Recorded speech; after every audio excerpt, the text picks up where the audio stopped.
One noted British theologian has made that comment in print that the issues of the 16th century aren't the issues anymore today, and that all of a sudden the division has been restored and has been healed, and all the rest, that Rome doesn't teach indulgences anymore, it doesn't have a treasury of merit anymore.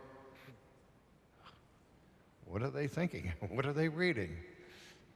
Read the Catholic Catechism of the 1990s and see whether there's any treasury of merit and see whether there's any indulgences and see the rest.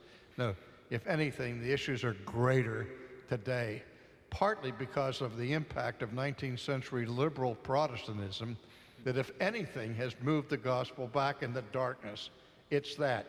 And that heresy came out of Protestantism, not out of the Roman Catholic Church. And yet we are being destroyed in the worldwide sense by the residual unbelief of the 19th century liberal destruction of the gospel.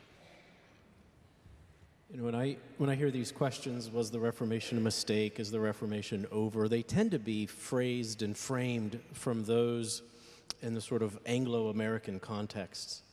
It's very interesting if you go into Latin American contexts or you go into contexts like Brazil or other places, they're not asking that question, is the Reformation over? It's a very clear distinction between what Roman Catholicism is teaching and Protestantism.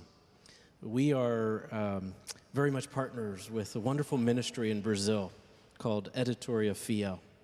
And when the founder of that ministry went to Brazil and began the ministry, the local Catholic Church hung a banner outside of their church praying to Our Lady of Fatima, meaning Mary, deliver us from the heresies of these Protestants.